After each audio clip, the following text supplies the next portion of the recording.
সবাইকে জানাই আন্তরিক শুভেচ্ছা ও ভালোবাসা। আপনারা জানেন ইতিমধ্যেই যে আমি এখন বর্তমান অবস্থান করছি ঝিনাইদহ জেলার কালীগঞ্জ থানার এই নলডাঙ্গা একটা গ্রাম, এটা রাজবাড়ির আসলে আপনারা যদি আমি কিছুক্ষণের মধ্যে আপনাদের প্রত্যেকটা প্রাসাদকে আমি দেখাবো। এই রাজবাড়ি এক সময় ছিল, এই রাজার যে বাড়িটা এখানে ছিল এবং তার ক্ষেত্রে এই অনেকগুলো মন্দির এখানে স্থাপিত করা হয়েছে এবং বর্তমান সরকার যেগুলো আসলে মন্দিরগুলো ভেঙে যাচ্ছে সেটা আবার পুনরায় সংস্কার করতেছে। আপনারা এগুলো দেখতেই পারছেন, আমি ফুটেজে আমি আবার দেখানোর চেষ্টা করছি আপনাদের। আপনারা দেখতেই পারছেন এটা একটা পুরাতন মন্দিরের আমি চারিপাশে যদি আপনার দেখায় তাহলে পরে আমরা আস্তে আস্তে ভিতরের দিক যাব। এই মন্দিরটা বিভিন্ন যেসব নেতা এবং সরকারি কিছু অনুদানের মাধ্যম দিয়ে এই মন্দিরটা আসলে নতুন করে আবার সংস্কার করানো হচ্ছে।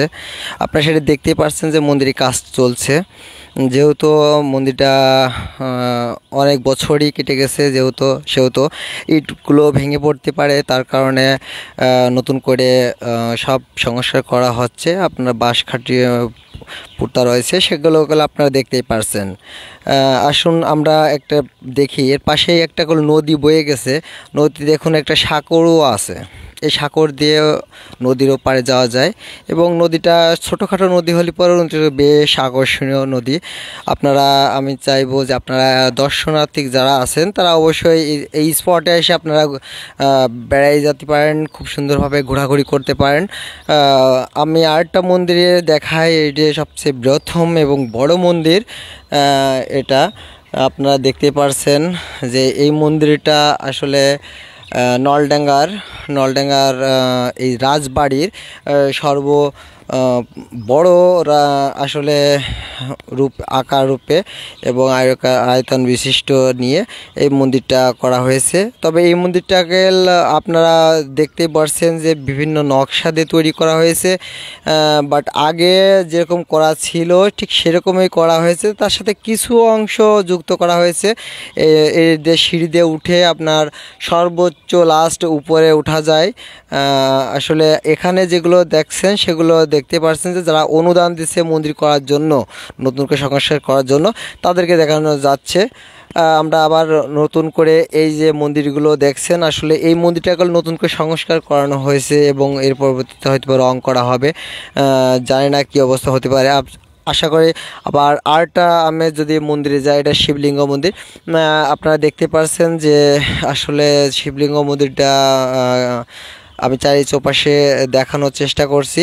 এর মধ্যে বললেই দর্শক, আপনারা যদি ঘুরতে আসেন, যদি আপনারা সময় কাটাতে আসেন, যদি আপনাদের হাতে সময় থাকে তাহলে অবশ্যই ঝিনাইদহ জেলার কালীগঞ্জ থানার নলডাঙ্গা গ্রামে এই রাজবাড়ি অবশ্যই একবার হলে পরেও আসবেন।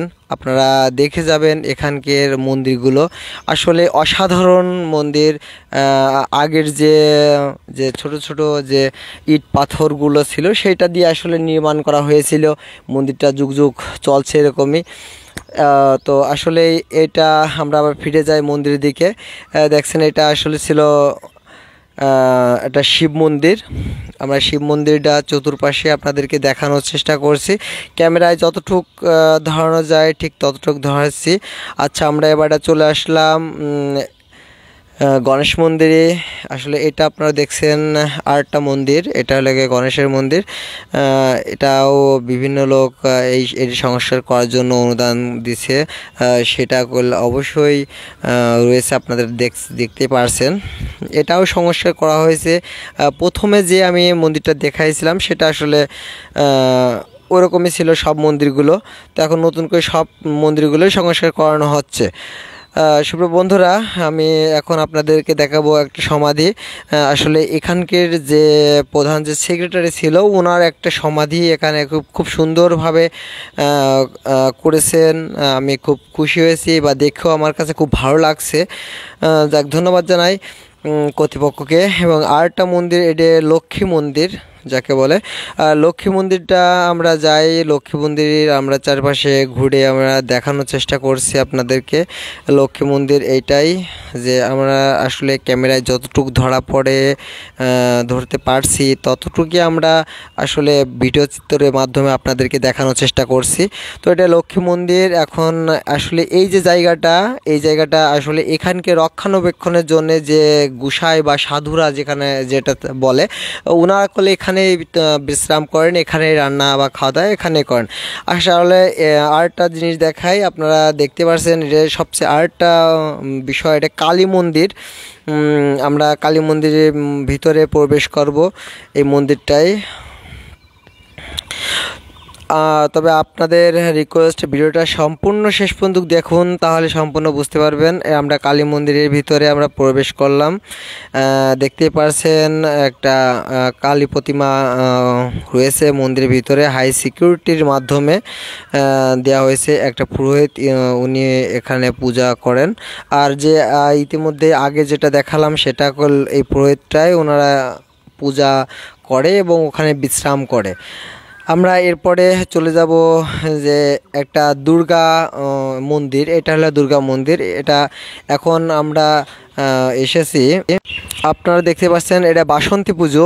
এখন বাসন্তী পুজো মানে যেরকম দুর্গা পূজা হয়, আসলে সবাই জানে যে দুর্গা পূজা যেরকম হয় সেরকমই বাসন্তী পূজাটাও।